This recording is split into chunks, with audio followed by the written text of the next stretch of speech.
All right,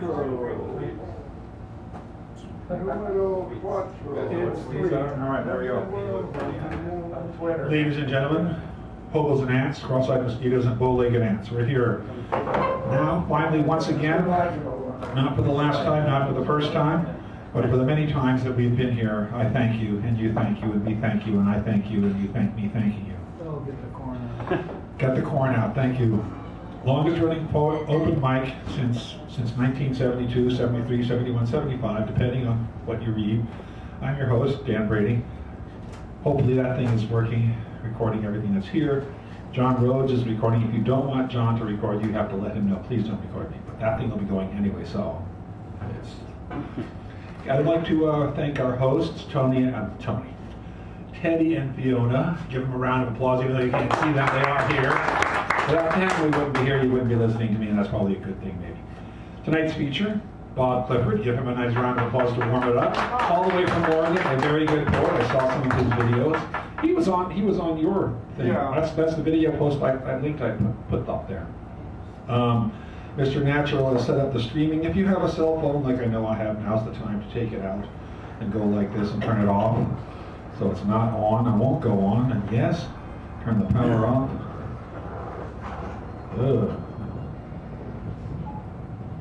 Yes. All right.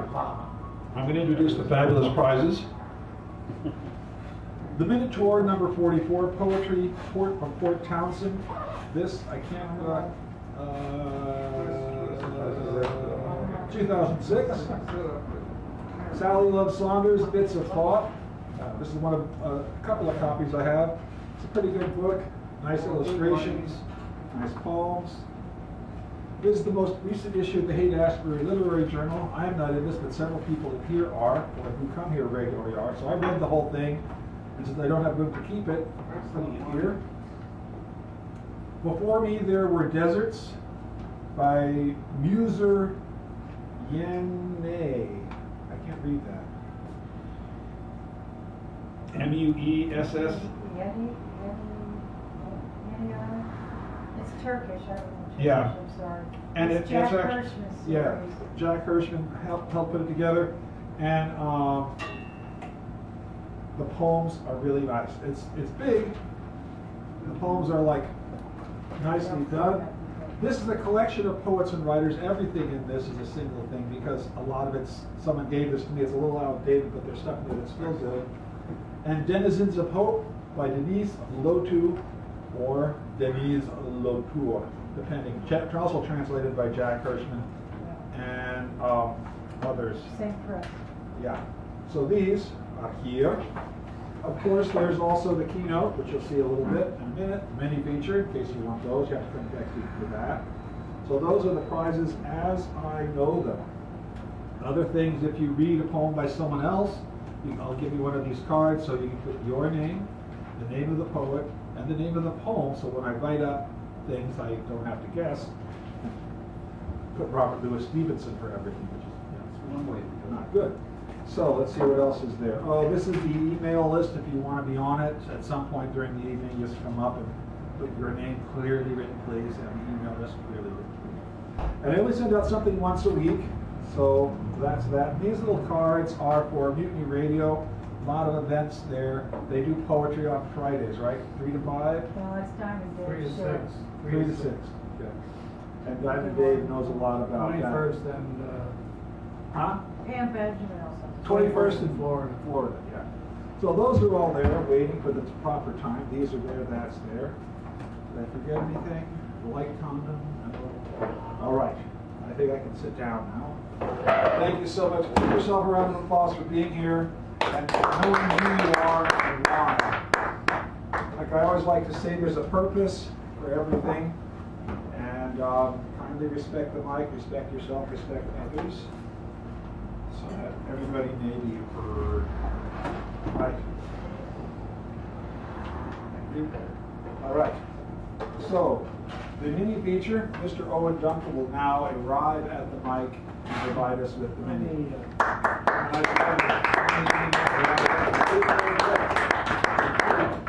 shouldn't say warm it up, it's already hot enough. I'm supposed to do the keynote. Keynote, sorry. Thank you. Who mentioned that? Jimmy. Thank you, Jim. Keynote, and then we'll go into the open mic. I think the shell is the first one. Caroline, right? Did I say that right? Okay. I saw that and All I'll right. make sure I got it. I'll read the love song of Geoffrey Prufrock by T.S. Eliot. Let us go then, you and I, when the evening is spread out against the sky, like a patient ether rises upon a table. Let us go through certain half-deserted streets, the muttering retreats of restless nights and one-night cheap hotels, and sawdust restaurants with oyster shells, streets that follow like tedious argument of insidious intent, to lead you to an overwhelming question. Oh, do not ask, what is it? Let us go and make our visit. In the room the women come and go, talking of Michelangelo. The yellow fog that rubbed its back upon the window panes, the yellow fog that rubbed its muzzle on the window panes, licked its tongue into the corners of the evening, lingered upon the pools that stand in drains, that fall upon the back that soot the falls from chimneys, slipped from the terrace, made a sudden leap, and seeing that it was a soft October night, curled once about the house and fell asleep. And indeed there will be a time from the yellow smoke that slides along the street, rubbing its back upon the window panes. There will be a time to prepare a face to meet the faces you meet. There will be a time to murder and create, and a time for all the works and days of hands, the lift and drop of question on your plate. Time for you and time for me, and time for 100 indecisions, and for 100 visions and revisions before the taking of a toast and tea. In the room the women come and go, talking of Michelangelo. And indeed there will be a time to wonder, do I care and do I dare? To time to turn back and descend the stair with a bald spot in the middle of my hair. They will say, how his hair is growing thin, my morning coat, my collar mounting firmly to the chin, my necktie rich and modest, but asserted by a simple pin. They will say, but how his arms and legs are thin. Do I dare disturb the universe? In a minute there will be times for decisions and revisions which a minute will reverse. And I have known them already, known them all. I've known the evenings, mornings, afternoons. I've measured out my life in coffee spoons. I know the voices dying with a dying fall beneath the music from a farther room. And how should I presume? And I have known the eyes already, known them all. The eyes that fix you with a formulated phrase, and when I am formulated sprawling on a pin, and when I am pinned and wriggling on the wall, then how should I begin to spit out all the buttons of my days and ways? And how should I presume? For I have known the arms already, known them all, arms that are braceleted and white and bare, but in the lamplight down with light brown hair. Is it perfume from a dress that makes me so digress? Arms that lie along the table or wrap around a shawl. And how should I then presume? And how should I begin? Shall I say I've gone at dusk in narrow streets and watched the smoke that rises from pipes of lonely men in shirt sleeves leaning out of windows? I should have been a pair of ragged claws scuttling across the floors of silent seas. And in the afternoon the evening sleeps so peacefully. Smooth my long fingers, asleep, tired, or it malingers. Stretched on the floor here beside you and me, should I, after tea and cakes and ices, have the strength to force the moment to its crisis? Though I've wept and fasted, wept and prayed, though I've seen my head grown slightly bald, brought down on a platter, I am no prophet, and here's no great matter. I've seen the moment of my greatness flicker. I've seen the eternal footman hold my coat and snicker. And in short, I was afraid. And it would have been worth it after all, after the cups, the marmalade, the tea, among the porcelain, among some talk of you and me. It would have been worthwhile to have bitten off the matter with a smile, to have squeezed the universe into a ball, to roll it towards some overwhelming question, to say, I am Lazarus, coming from the dead. I'm back to tell you all, I shall tell you all. If one settling a pillow by her head should say, that is not what I meant at all, that is not it at all. And it would have been worth it after all. Would have been worthwhile after the sunsets and the dooryards and the sprinkled streets, after the novels, after the teacups, after the skirts that trail along the floor, and this and so much more. It is impossible to say just what I mean. But it was as if a magic lantern threw its nerves and patterns on a screen. It would have been worthwhile if one selling a pillow or throwing off a shawl and turning towards the window should say, that is not it at all. That is not what I meant at all. No, I am not Prince Hamlet, nor was meant to be. I am an attendant lord, one that will do, distill the progress, start a scene or two. Advise the prince, no doubt an easy tool, deferential, glad to be of use, politic, cautious, and meticulous, full of high sense, but a bit obtuse, at times indeed almost ridiculous, almost at times a fool. I grow old, I shall wear the bombs on my trousers rolled. Shall I part my hair behind? Do I dare eat a peach? I shall wear white flannel trousers or walk along the beach. I've heard the mermaids singing, each to each. I do not think that they will sing for me. I've seen them riding seaward on the waves, combing the white hair of the waves blown back, when the wind blows the water white and black. We have lingered in the chambers of the sea, by sea girls wreathed and seaweed, with seaweed red and brown, till human voices wake us, and we drown. Thank you very much.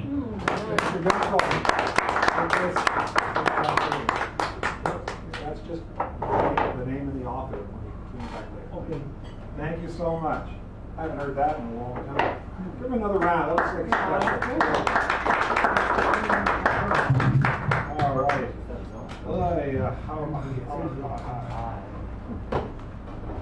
All right.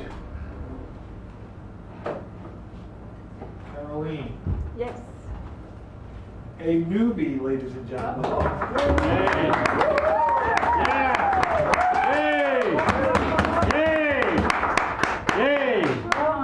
Yeah, well, we'll work it out. Okay. Yeah, I don't need the microphone, I'm a very loud one. Oh, so why don't we go like this so you can move Great, just to thank scroll you. as needed? Yeah. Just want to introduce myself. I've been writing poetry for many, many years. I'm, amongst other things, a friend of Dee Allen's. He is actually the one, he introduced us. Oh, okay, yeah. that's what I looked at. Yes, that's right. And so I just wanted to share a few of my poems with you tonight. They're fairly new, except for the one I'm actually about to read, which is not so new. Let me see. Can I just kind of like sit down? Yeah, that's okay, great. Don't, Excellent, thank you. But no, if you Okay. wanted it on the internet, you have to talk to me. Oh, that's fine. I don't mind. I don't care. So this one is actually not new. It's called Hunger. And if my mouse kind of works with me, then maybe I can just kind of. there you go. That's great. Try that. Thank you. Is Okay. it working? It's gonna be. You want to try here? Just put Yeah. this on. Alright, thank That you. might be better. Let me see. Is it rough? Yeah, it should be okay. Okay. Should be okay. As they say it. Okay, so this first poem is called Hunger. Hunger. On the streets of El Vedado, my guts ache from emptiness. The Cuban sun scorches my naked arms. I walk along Aunt Julia on the split cement that catches the tip of my sandal. For so many blocks I stop counting before we reach a tienda, a store as vast as a warehouse and as desolate. A sad-looking man with a drooping mustache slouches behind the counter. Aunt Julia asks if he's got eggs to sell. He gestures to the bareness around him. I have nada, except vermicelli. My eyes fall upon plastic bags filled with threads of yellow dough, piles of them everywhere, behind him, all over the floor. And Julia asks when he might get eggs. Mañana, perhaps, he shrugs. Today, only vermicelli. We turn around and walk all the way back to her house. I feel faint, not just because time has passed and we've been walking in the heat with no food in our bellies, but because I know there's nothing to look forward to, nothing in Julia's cupboard, nothing in her refrigerator that will satiate me. Nada de nada. I only had 2 cups of black coffee since I woke up around 8 a.m. As we step back into her living room, Aunt Julia announces with a smile that borders on mischief, as if it were a private joke between us. So, no eggs, no potatoes, only bread. Do you want me to cut you some? It is yesterday's bread that comes in long oval loaves. People show the storekeeper, not a baker, how much they want to buy, and he cuts them a piece. It weighs close to nothing and tastes dry. I guess it's made of yeast, water, and salt, with little or no flour. Yes, I reply eagerly, but what about you? You should have something too. She shakes her head with the same big smile. No tengo hambre. Hambre. I like that the Spanish word for hunger is only 1 letter away from the word hombre for man.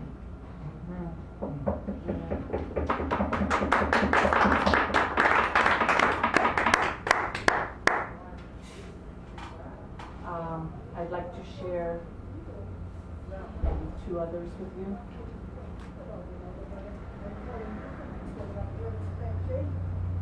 Okay. This is Once they say no, it's no. this is a new one. Fairly new.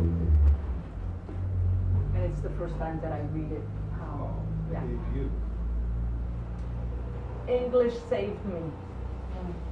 Months after I had turned 14 on the glittering Côte d'Azur, the 2 people who'd propelled me into life, who'd given me a name and a shield, dragged me to a place of strife, of heat and sand, where the wind blowing in from the desert, relentless, left my soul as parched as my throat, gripped under my tongue. My native tongue, discarded overnight, a source of pride and delight and wonder to the youth I had grown to be. My native tongue fell mourning on deaf ears, and Hebrew then remained Hebrew to me. A jumble of angular sounds, hieroglyphs scribbled from right to left. On the rickety bus, I'd pick my way toward the exit through black coats, women covered from skull down to ankle, get off too soon under the yoke of midday, in a landscape so bare it might have been the moon, and walk.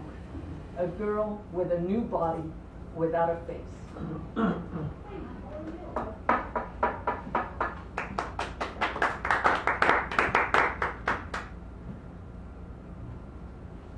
And this one I wrote, it's too bad that I don't have the poem that I actually was answering this, that I wrote this poem for. A colleague of mine who's a poet called Cynthia Neely, she wrote a poetry collection called Flight Path, and I hope I'm not misquoting. Anyway, it's a really great poetry collection, and I really was very moved by several of her poems, so I wrote her a poem. She doesn't know that. For Cynthia. Yarns of sorrow beneath the glowing smile, under the rosy cheeks, the plumpness that conjures up wholesome, blueberry jam hatched in well-lit kitchens, the words you clasp to sustain you through grief, at life's unfolding breath turning still in your womb, lead from the crisp white page, patterns of winged creatures held captive for too long.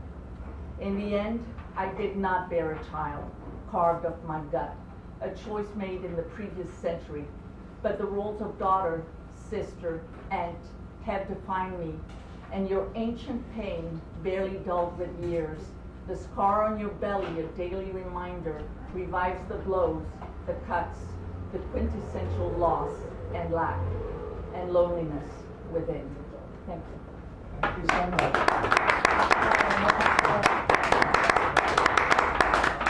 Maureen, thank you. All right. Let me just read the next set of readers so they know who's coming up and in which order, or what order, which.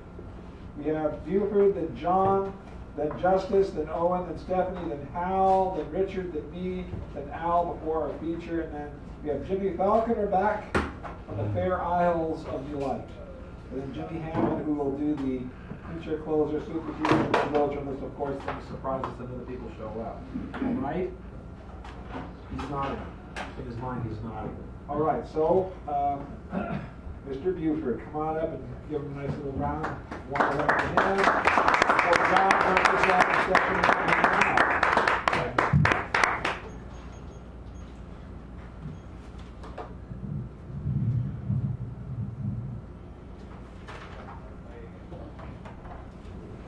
What's important? What's important is that you go for what makes you happy, I tell her. She's been through rape as a child, being verbally and sexually abused as an adult. Her RN occupation hasn't saved her from hurt.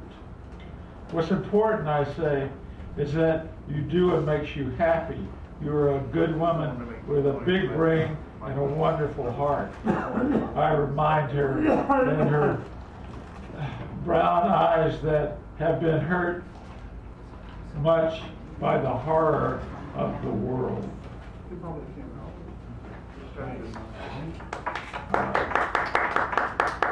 This one is just called My Mother. My mother always worked too hard and smoked too much. When I turned 18, I tried cigarettes and liked them. Maybe too much, she said, and coughed out her emphysema on the way to doing her in. My mother, quote, loved me like a rock, as Paul Simon put on his Ryman Simon album a few decades back. She didn't love herself enough, maybe, doing the horrible thing, but the tobacco companies put so much nicotine in those vile things that her little 5'4" 80-pound lungs didn't stand a chance at resisting their power. Mom, I called her when I was older, or Mama in the Southern, as the Southerners would put it, and what I called her when I was a little younger than the 43 years old I was when she died. Imogene Bunton, the secretary, mother of 6.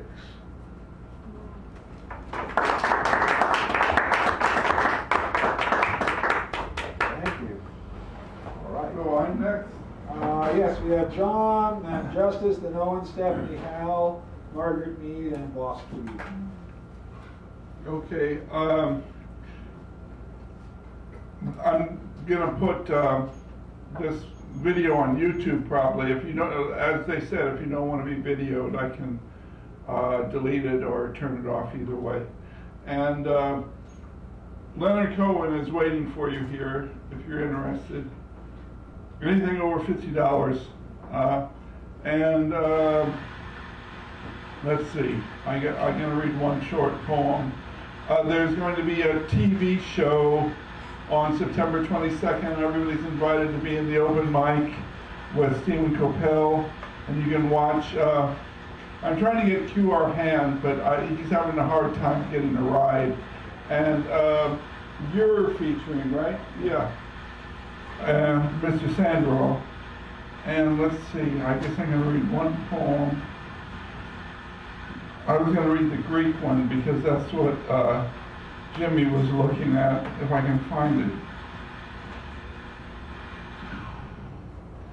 Page 2. Right in the beginning? Yeah, 2 or 3 is. Yeah. Let's see. Oh, I know. Here it is.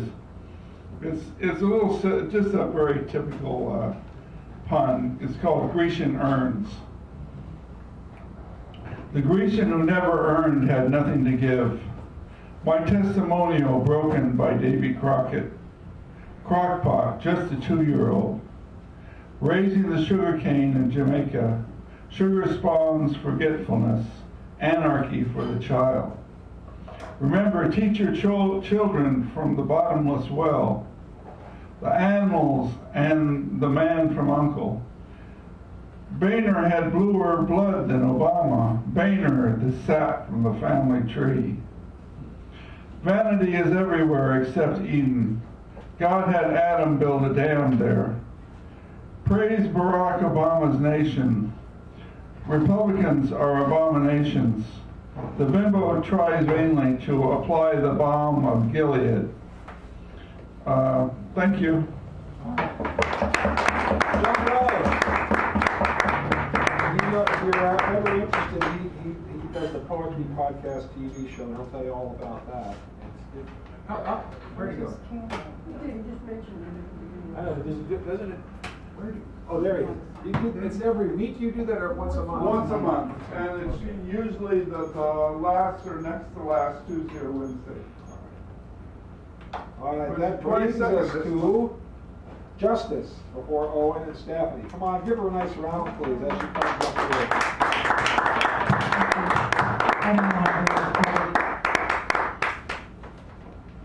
I'd like to start out, the very first poem in the new edition is by our Clara Sue.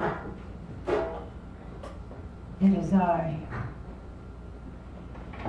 Sitting alone in the garden, facing a wall darkened by night, vines climb all over stones in the moonlight, whispering secrets when the breeze passes through. I touch your face lightly, your eyelashes, your hair, your skin.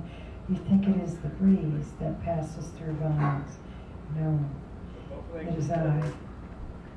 Dewdrops fall one by one, ethereal strings of pearls on your hands. The hour when night wakes into day, pale shade flowers with unknown names tremble as the earth turns cool. I kiss your eyes lightly, your heart, your mind, your soul. You think it is dewdrops that's gathered on your hands. No, it is I.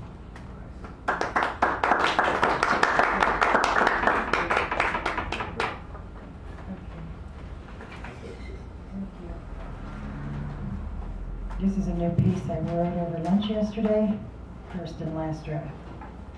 He wakes me.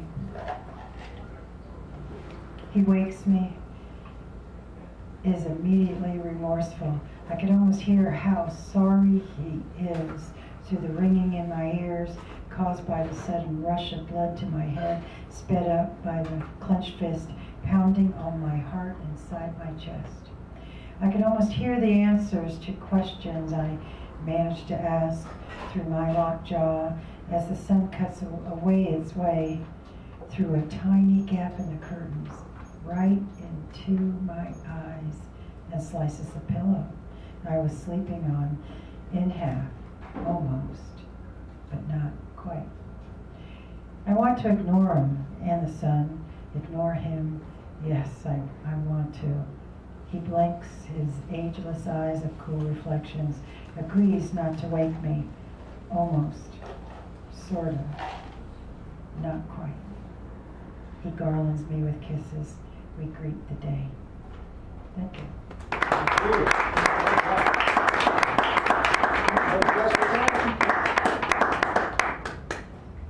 It was I, right? It was I. It's right there.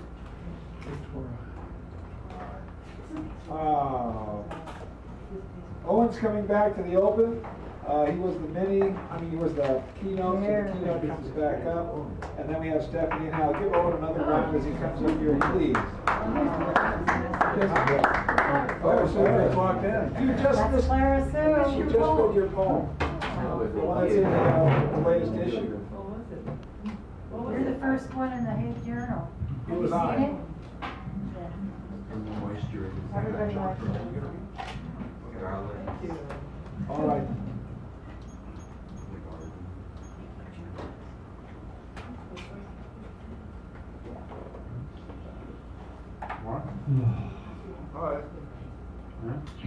Frizz. Perplex me now, fork the spoon, tiresome as we see fit. The day broods on like ordering horses. Could I not try attempt this rhyme? June has passed, my ear is quiet, quiet as noon. Ghostly sky, the day has chanted. Stood up toward to wassail. Lord love lusty Bonnie. Hood and saint praise now, praise the moon and stars for their austere wisdom. Saint is the midnight train, smoke and fire, the holiness of the big world. Crane and sky, a vast orgy that goes on. Wire and wood, hangers that stare at cock and crow feist. Saint as a chair.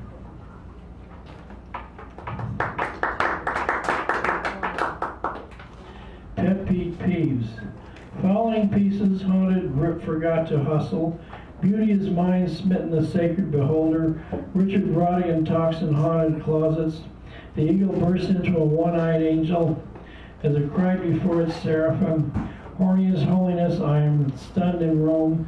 Burdens in the valley can fly to the heavens. It is warmer in the library than it was yesterday. City Hall is the capital rotunda of silence. Bars, beer signs, ice cream sanity is the world. Beige dignity is silence and sanity. Busy the Lord is nobody's shepherd. Beige beer signs, the desert flowers of the lusty caucus. Little Lord Fauntleroy freaked out every first Friday.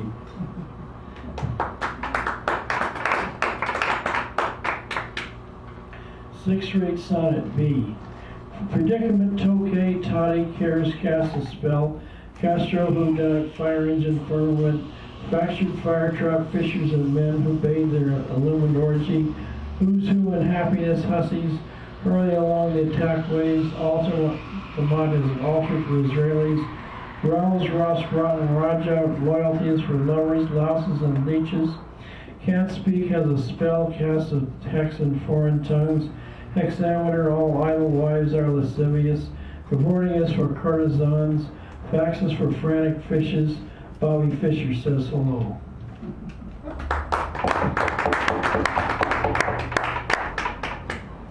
Every sonnet is a destitute dilettante in a drizzle. Shine it. Halo lost, things put on, poor Mondays, fist frames, say gainsay, I hesitate every way, may I say every day, and every way to every man's door. It's poor cottage music, more or less now his spoutings. Say it's less than noble rages, may heaven no more than the score I keep, heaven wrapped around a door full of candy and flowers. Mouse and moose, knockabout keen sound, some sense know when I say house, or home, house, or house and home, house or home, question mark, space and time, I worship in the dark.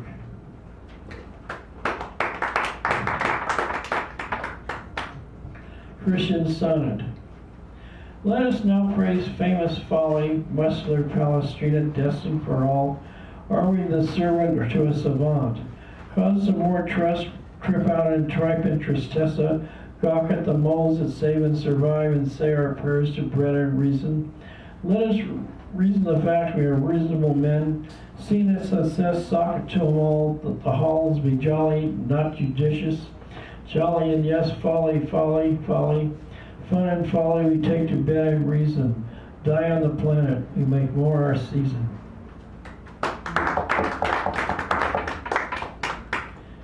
Pretty in the rain. Souls shine on like the cats of blue, your eyes clearly lidded. Not like those of all other women, Queen Tanya. Pretty and unnecessarily angry. I wonder at myself enough to keep my soul in check.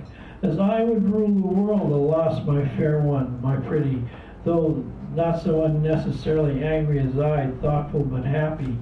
The paladins of whim, the daffodils of love, the ah me, she loves me, she loves, as smart as those famous Greeks, those helmeted warriors that jumped out to save Helen, beautiful Helen, from the arms of her fair Paris in his narcissistic abode.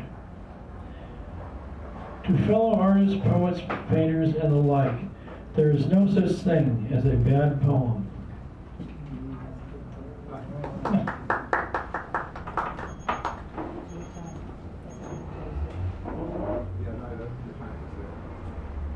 Okay. I asked the wind for love. I asked the wind for love, turtles and leaves blown, night too black to cry into, a shove, the moon to be torn above, and alchemy to tear the winds might. I ask the wind for love. Black Tuesday, 7:30, the library.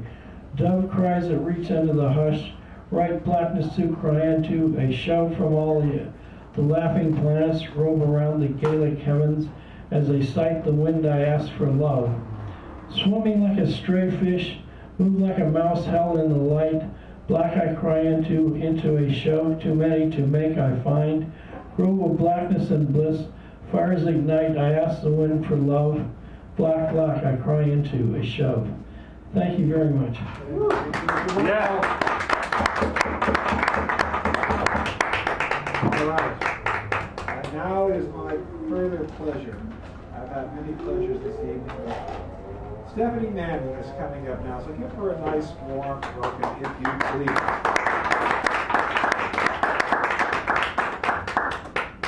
Hi, everybody. Hi, Stephanie. Many of you might know Gary Turchin. Oh, yes. Who's had brain surgery last week, and he has it to help his Parkinson's disease, and it turned out pretty well according to the poets that were there at La Promenade on Saturday. So I guess he's doing real well. You can join him on Facebook. He sent me an email back. You did? Yeah. So I'm thinking, well, that's a good sign. Right after a brain operation. I know. Oh It's my like, what the goodness. heck? So that's the Gary Turchin report. Now the Ann Leonard report. So I get off the train in Davis today. Davis Unified School District I work for. And whoopsie, here it is. And this is what you can do with a really cheap phone. You can text. Anyway, so Ann writes to me. Wait a minute, I'm just going to read you a few of these. Nevada, high desert, healthier than California. Now Utah Canyon, Knobs, and Grand Junction, Colorado. And she goes, let's see, perk of discount sleeper, fab free steak, best restaurant steak in years, free food with the ticket. There you go again. Let's see. Then she writes, Ruby Canyon, Utah. Wow, no trees to worry about. Ann is moving back east partly because she doesn't want to watch the trees die in the drought. So I write, is that ruby colored? And she writes, rock walls rouge, like old-time makeup colored, fading in and out of beige and cream. Yeah. That like a poet would write. Yeah. So, go Ann. New life. Go Ann. Anyway, not today, but 9/11. September 11th is D.H. Lawrence's birthday, so I got a few D.H. Lawrence poems out. Wasn't familiar with his poetry. He wrote most of his poetry in 1909 when he was 24 years old. And so here's one of them, called Self-Pity. I never saw a wild thing sorry for itself. A small bird will drop frozen dead from a bough without ever having felt sorrow for itself. That's about as naive as you can get. Oh, well, anyway, I just thought that was a very curious thing to write. And then he has one here called On That Day. On that day, I shall put roses on roses and cover your grave with multitude of white roses. And since you are brave, one bright red ray.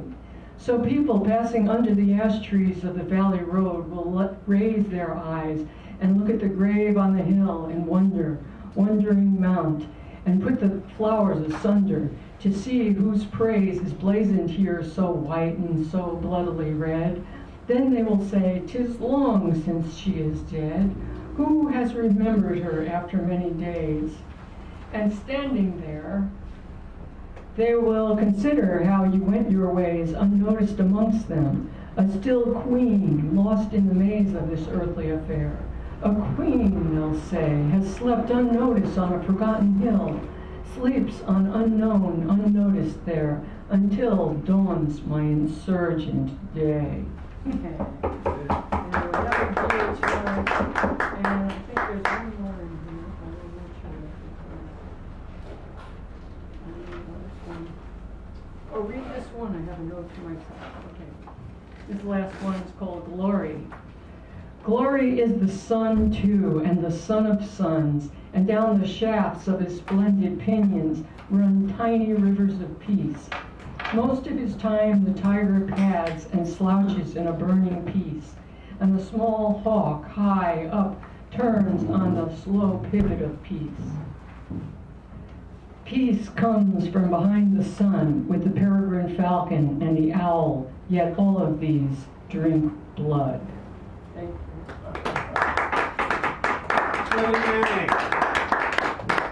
Thank you. All right, let me just see here. The well-regarded, well-known Mr. Hal Robbins. We have Richard, myself, and Al before our features. So give Mr. Hal Robbins Survived Burning Man. I did survive.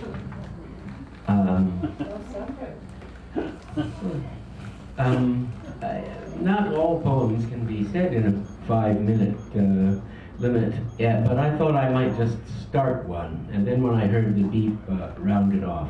In this case, Blake's epic Milton, which takes an hour and a half to say. But the first 5 minutes are good. You know, Blake was thought to be a madman in his time. He believed the age of reason would lead to human domination by machines. But he's considered the father of the Romantics. He created his own mythology, which people are arguing about the meaning of. Anyway, the poem Milton is about John Milton's travels in the spiritual realm following his death. And so start the beeper, and I'll start it. Daughters of Beulah, muses who inspire the poet's song, record the journey of immortal Milton through your realms of terror and mild moony luster in soft sexual delusions of varied beauty, to delight the wanderer and repose his burning thirst and freezing hunger.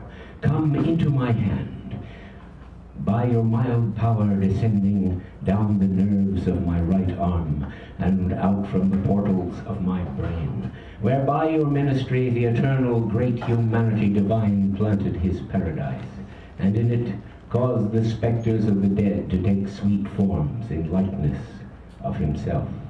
Tell also of the false tongue vegetated beneath your land of shadows, of its sacrifices and its offerings, even till Jesus, the image of the invisible God, became its prey, a curse, an offering, and an atonement for death eternal in the heavens of Albion, and before the gates of Jerusalem, his emanation in the heavens beneath Beulah. Say first what moved Milton, who walked about in eternity 100 years, pondering the intricate mazes of providence. Unhappy though in heaven he obeyed, he murmured not, he was silent, viewing his sixfold emanation scattered through the deep in torment. To go into the deep, her to redeem and himself perish, that cause at length moved Milton to the unexampled deed, a bard's prophetic song, for sitting at eternal tables terrific before the sons of Albion. In chorus solemn and loud, a bard broke forth. All sat attentive to the awful man. Mark well my words, for they are of your eternal salvation. 3 classes are created by the hammer of Los, and woven by Enoch Armon's looms, when Albion was slain upon his mountain, and in his tent, through envy of the living form, even of the divine vision and of the spirits of imagination. Was that it? Already? Oh, no, I thought I heard it beep. I'm sorry. And the spirits of wisdom in the human imagination, which is the divine body of the Lord Jesus Christ, blessed forever. Mark well my words, for they are of your eternal salvation. Urizen lay in darkness and solitude, in chains of the mind locked up, Los seized his hammer and tongs.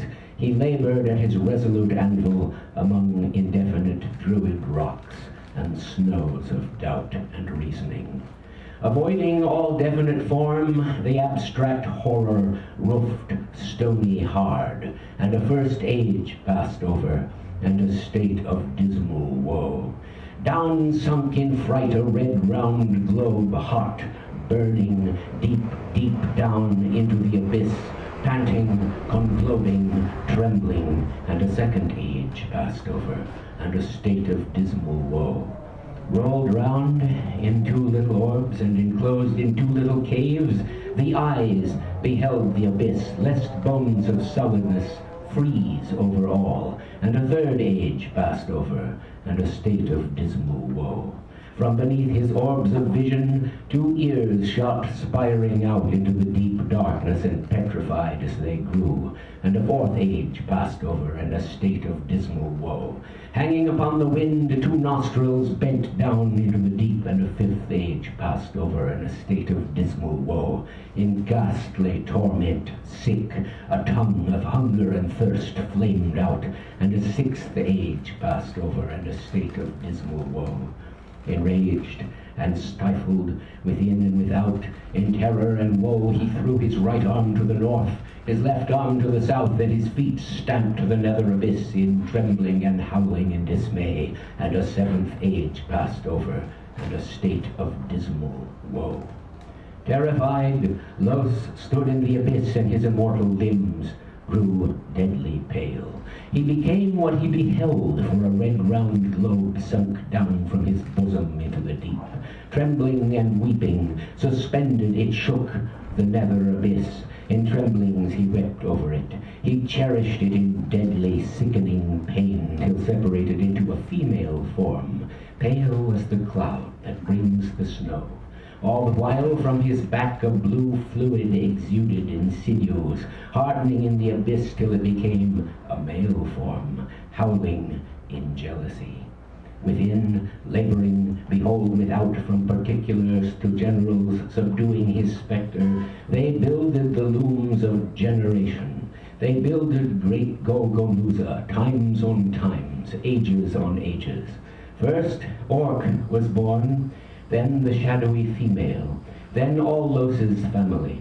At last, Enoth Armon brought forth Satan, refusing form in vain, the miller of eternity made subservient to the great harvest, that he might go to his own place, prince of the starry wheels, where the starry mills of Satan are built beneath the earth and the waters of the mundane shell.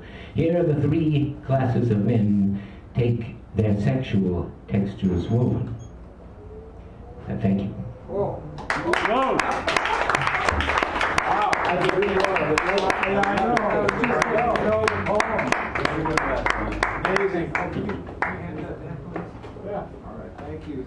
Oh, Robin, the amazing, just incredible. I just Keeping the past alive. keeping it, yeah, bringing it forth to the present and then some. All right. This brings us to Bob Newhart. Bob.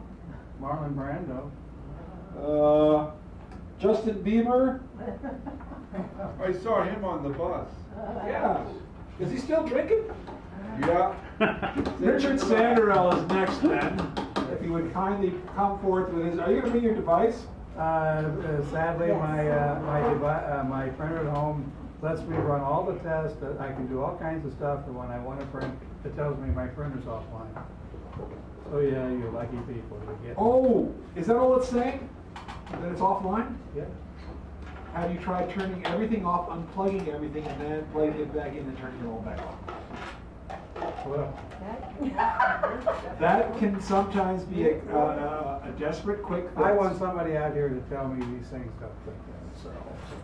All I'm saying is that's one of the cures for those technological devices. Turn off, unplug, plug, then turn on. Alrighty, tighty. Because sometimes they do that. Give him a round of applause.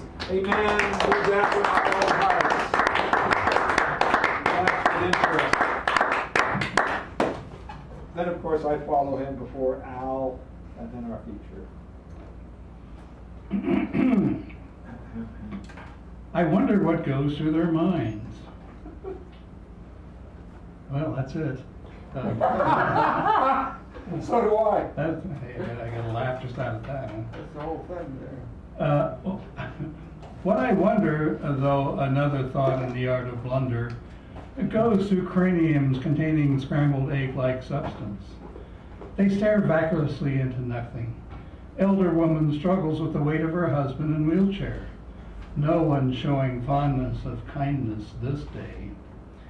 Young laugh, talk fashion. He says good shoes are important. Young Gringo knows fashion, not compassion. Others on device of communication give renunciation to the outside world.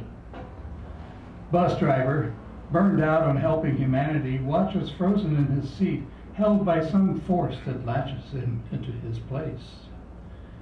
It's an elder who made sure that this day there would be a fondness for the kindness. That elder was Coyote.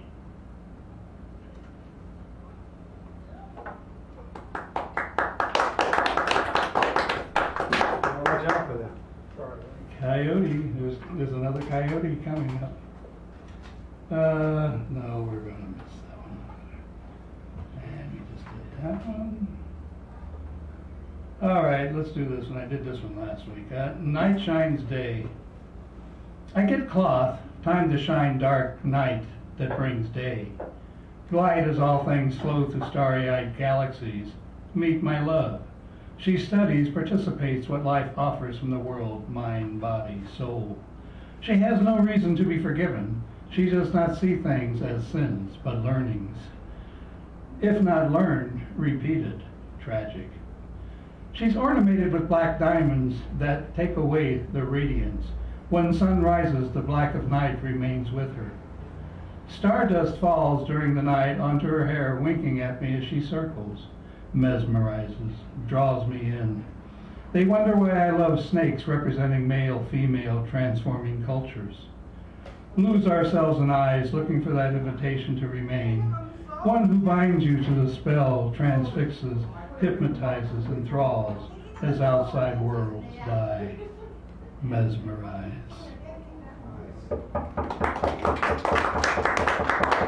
And the coyote is much about coyote. Much said about coyote. Mostly true, some not. One wonders who's more jealous. Coyote broadens his territories in places never seen. As his domain broadens, he passes laws saying it is so. Familiar? Question. Did Coyote make laws first, or the two-legged? Did they both come up with their own?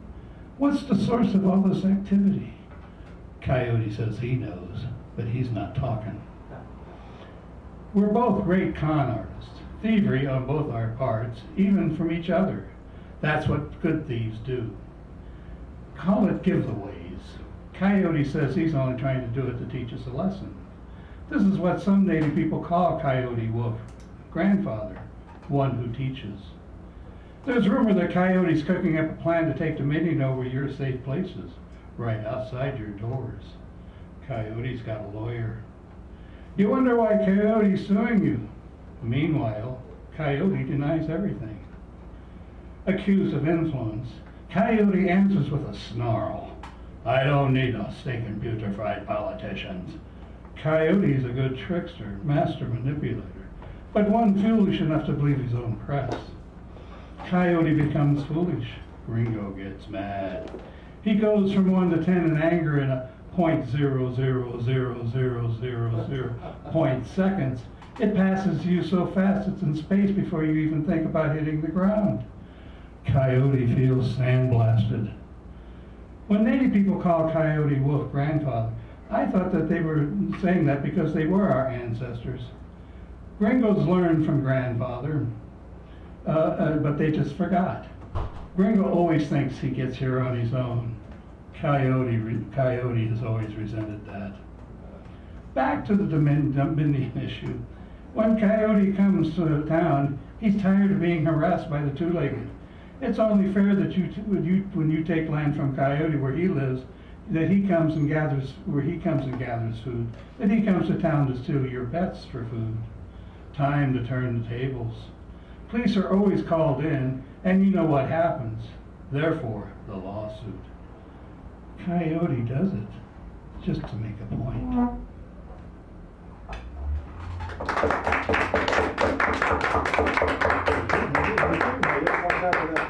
Oh, I know. I'm blind. Richard Sanderell, thank you so much. Oh, there you go.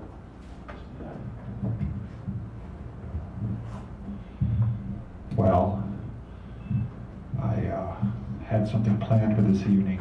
I'm going to go forward with it because I didn't think of anything else to do. So, I was going to make an announcement this last week, and the time's coming up that they were close to the anniversary of 9/11, that we were going to do something tonight about that, but I forgot to do that. However, one cannot think of that date and that event without also remembering that great, what I call the global village idiot, Mr. George W. Bush, and his great and long reign of error. However, I wrote a song. I did not write the tune. Let me get it here. It goes like this.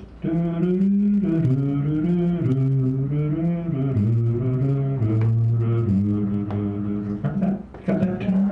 Okay. Now, yes. This is called The Great and Wonderful Dumbbell of Oz.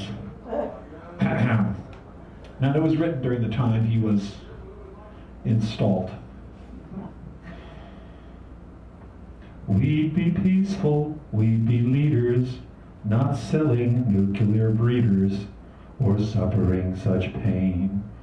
We'd not be a pariah or setting the world on fire if he only had a brain.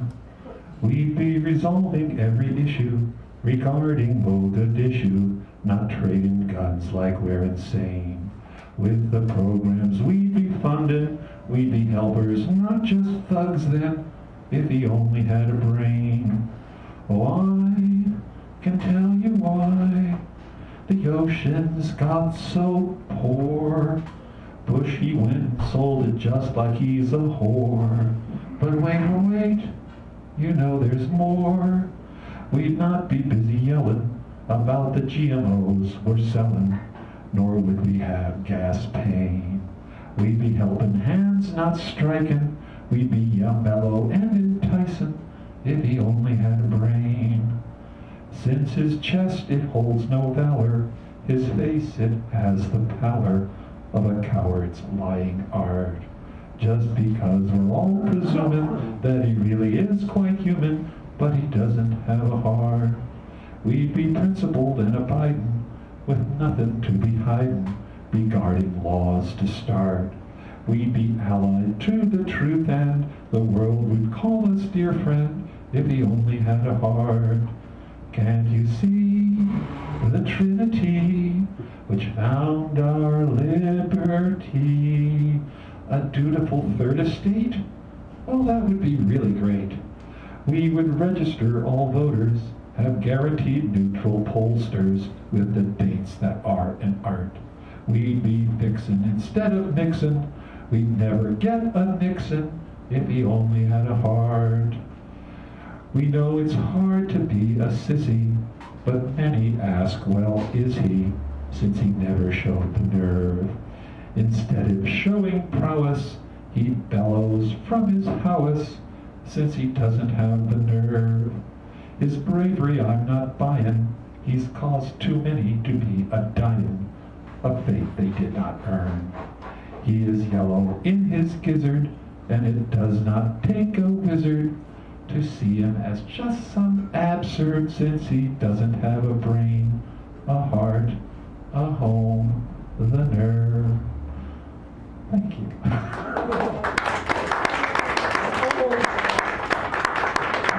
Now that was half mine because I wrote the words, not lyrics. And this one is not written at all, because I didn't write the lyrics and I did write them. But it's related. It was written back in 62 or 63, but it still applies today. Let's see, now we got. No one likes us. I don't know why. Lord knows we aren't perfect, but heaven knows we try. But all around, even our old friends put us down. Let's drop the big one, see what happens. We give them money, but are they grateful? No, they're spiteful and they're hateful. They don't suspect us, so let's surprise them. We'll drop the big one, pulverize them. Europe's too crowded, Asia's too old. Africa is far too hot and Canada's too cold. And South America, they stole our name. Let's drop the big one, there'll be no one left to blame us. Won't harm Australia, don't want to fry no kangaroo. We'll build an all-American amusement park there. They got surfing too. Then boom goes London, boom Paris. More room for you and more room for me. And every city, the whole world round, will just be another old American town. Oh, how happy we will be. We'll set everybody free. There'll be a Japanese kimono for my baby, Italian shoes for me. They don't like us anyhow. So let's drop the big one now. Let's drop the big one now. Randy Newman, ladies and gentlemen. So those are related to our current state of affairs in my own suite. Yeah, I had that album. I love that That's album. wonderful. I heard that song once and I made a determination to memorize it with a few things I did right in my mind. All right. Al Nightingale is following, and then we have Bob Clifford, who I'll introduce with all the bells and whistles. Well, with language, verbs, and nouns, you know.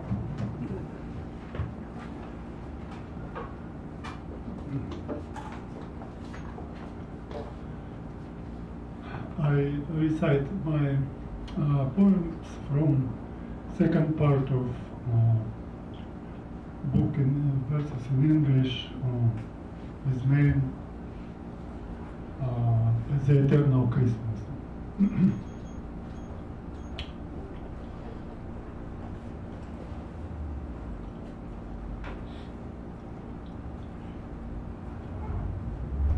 As if a heaven's milled you, poor wretch, or the heart exposed in the trench. You left your heart, you left your past. And now that you did, try to pretend and be again a kid. The sour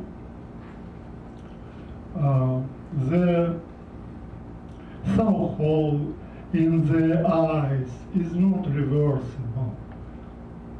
No matter how hard you tried and played, and the irreparable hand is boxing the back, tight plucked with gravel in the shed.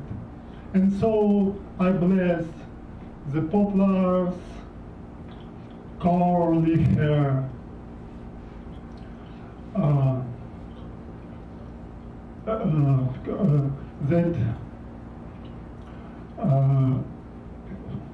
Before it has before it not blown off and sadly strand in London on the throne Trafalgar Square. it's a little, it's teeny little flower once slowly landed. Down Stevenson Path, wandering, I go somewhere so impossible and feel that not from every pore I has blown off, and that not more left. There's left of fires in the forge that I can see on heaven's verge, where stain and cloth they align, without lifting their eyes, seals, walruses, and sea lions, as if a parody of us.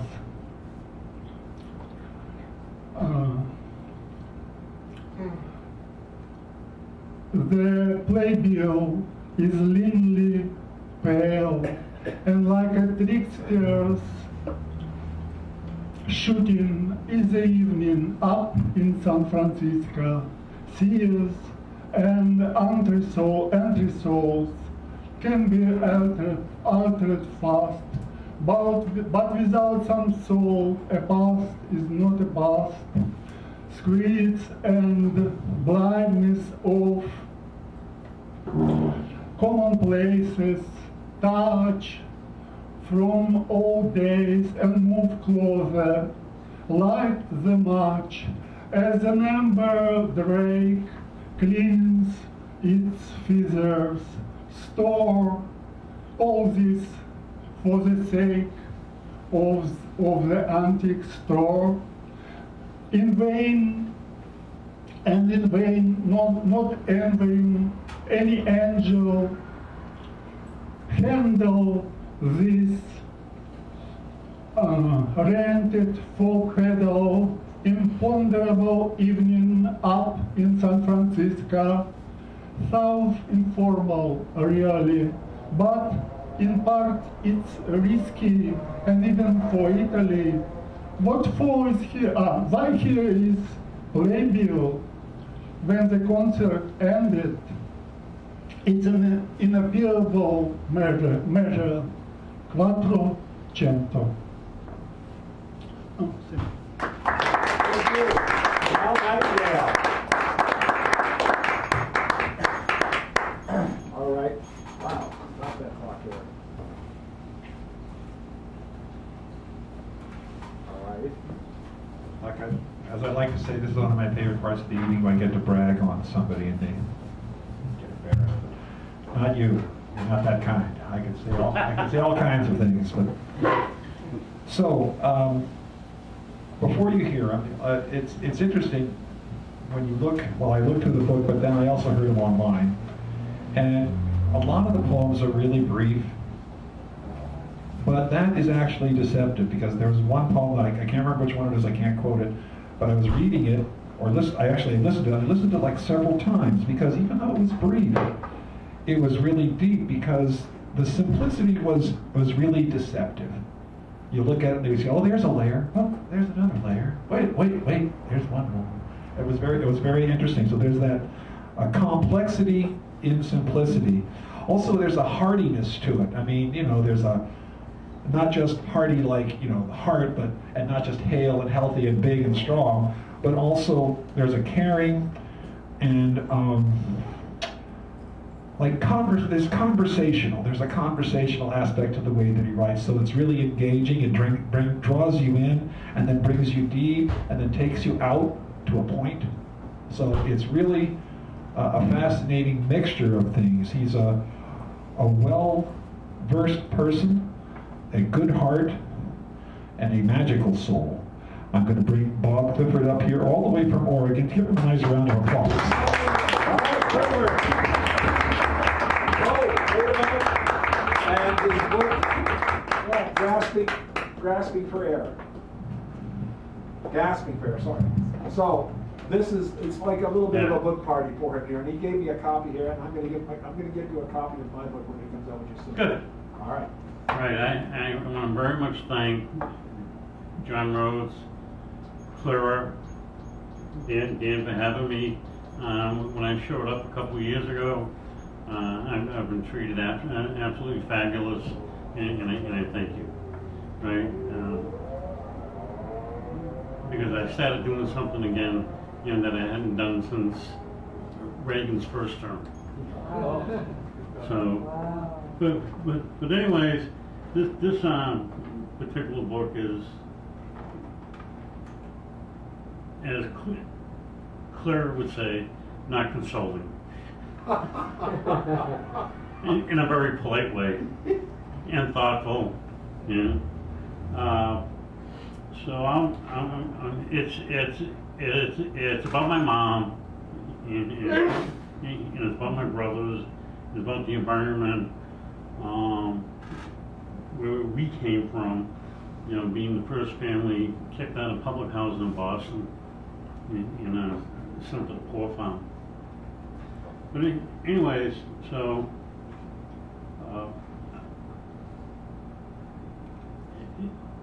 also I want to thank Alan Dugan,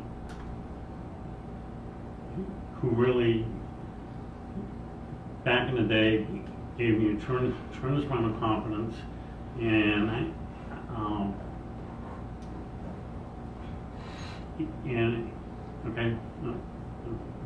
I apologize. I'm nervous. It's okay. We don't throw things here. Yeah, right. No fearful. All right. So, anyways, my first poem here is "Going Home." Mother is still dead. The house the governor father sold and enriched again. Our life on a forced march, 4 times, not counting the ones I do not know about. What did mother really think? What does my dead father think? What did my alive father think?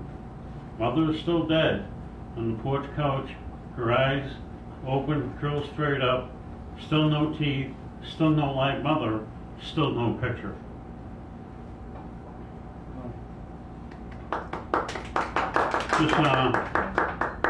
This next poem is dedicated to Lance Corporal David Palmieri, killed in action in Vietnam, United States Marine Corps, and Kenneth T. Ball, 82nd Airborne, killed in Central Highlands in Vietnam. Down the road in the valley from heaven, the small town rocking chairs sit idle. Fireplaces burn slow. Old man remembers World War I. A bar with pictures of men from World War II, weak motionless. A cold beer is poured, a pot inhaled. A cop playing cards, a chair full of gentlemen. Further down the road, a woman sits in the kitchen with the Virgin Mary beside her pictured son with a cold cup of coffee. She looks out the window into a converted hayfield laced with fog.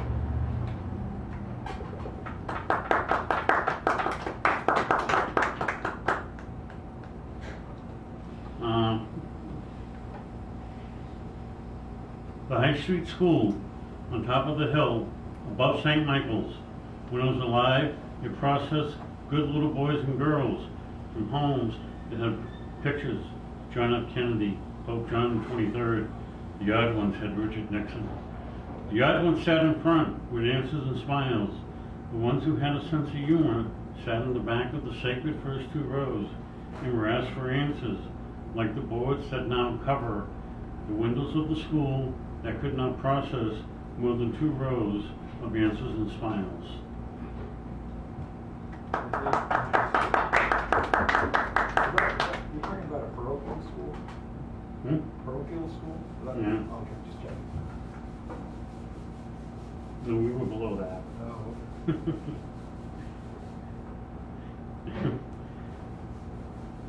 And this next poem is dedicated to my brother, John R. Clifford, Corporal, United States Marine Corps, Vietnam, December 1966 to January 1968. My brother, who was in a foxhole, wrote and told me he wouldn't write me when I ended up in one myself, because I never wrote him. Never understood why he said that. Did not know that I did not write. I never understood what it was to have a brother in a foxhole, so we did not talk. I discovered foxholes were not just for movies. It was too late for me to fill the hole with letters or talk while the invisible letters stacked up.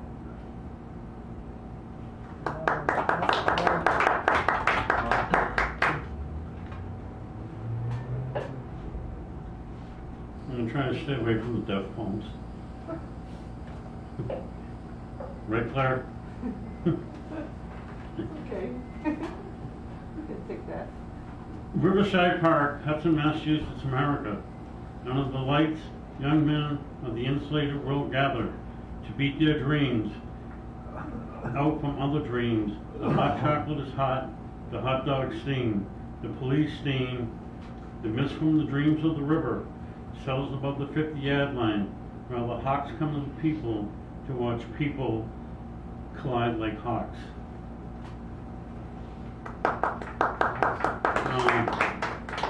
One of our old neighbors, old lady dwarf, sits by the porch door with her 2 telephones. She would yell to the kids, Democrats plus Jews, eat a pint of ice cream. Funeral home phone rings. She shut up, say her sorries to the family, called the hearse, then picks up her phone, and with a smile for Helen, her friend, relays the good news. A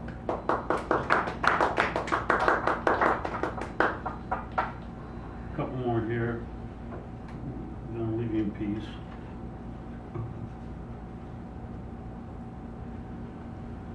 Hollow dreams.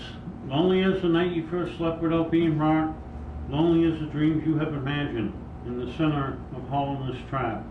Nowhere to go but in further, circling in, winding out. The reel is stuck.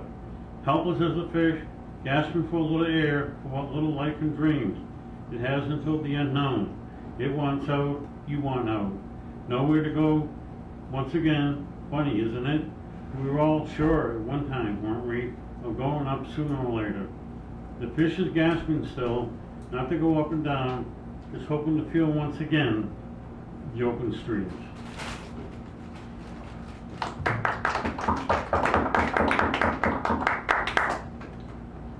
My passion grows every day for you.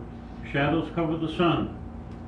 Stepping over the root of cracks from the map that left us benign. Crawling out of the womb backwards into life, ascension to civilization. A thoughtless thought, the snakes have grabbed the leftovers. Passion of your soul, when the lights come on, you are not there. Your eyes have not betrayed the picture of the many storms that have invaded your innocence from the sea. Walking backwards towards you brings back a future that missed the next stop. The path of the sun circles, the deer being trapped by Indians.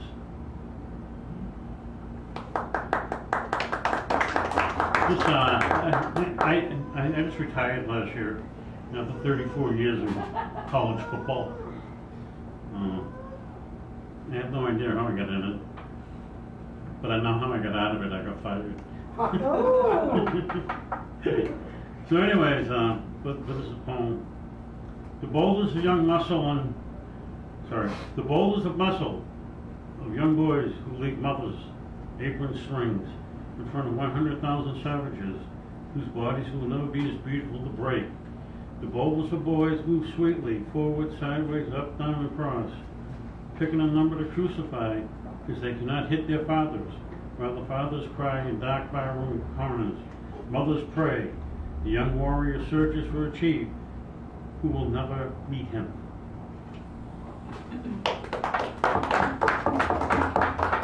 And this is to my dearest friends. He was my academic advisor at Michigan. He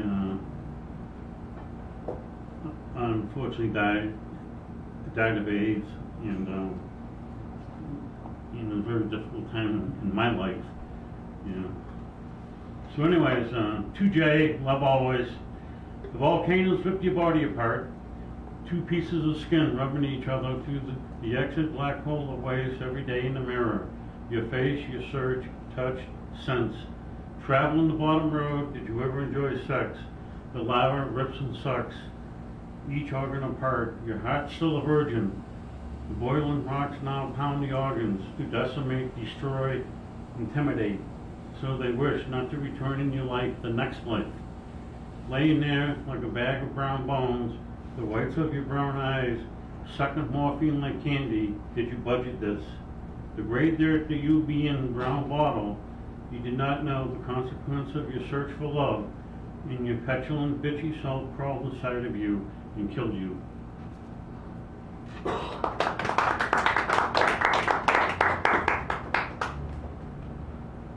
The yard stares at me, the grass brown yellow, petulant, heavy wind-stuck African heat. A fence, no longer a wall, the twigs do not crack, the ground is full. I have not waltzed on the roads with Maine. Bobby Wade from the High Street School, a son of the town saints, had his tonsils removed and died. Railroad tracks that carried coal, west and east, across Bruce's, a dead pond, brown and orange, current circles into a black spiral, walking on the outside rail on a trestle, across stairs at the Virgin. Thank you so much.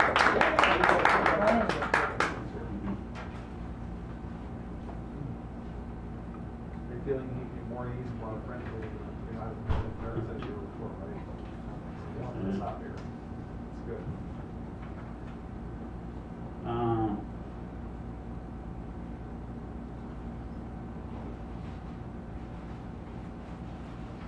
Okay, here we go. Into the end here. Thank you for your patience. The birds chirp a song over my mother's grave early in the morning after the saloon closed. My father, who I have spent more time with while dead than alive, lies to the right. The birds do not chirp that far. My stance is crooked, the leaves damp. Orange sunrise sailor's delight. My father was a sailor, most of the time in his ass in a poker game. My mother knows where she is buried. Beside the old man does not know where he is buried.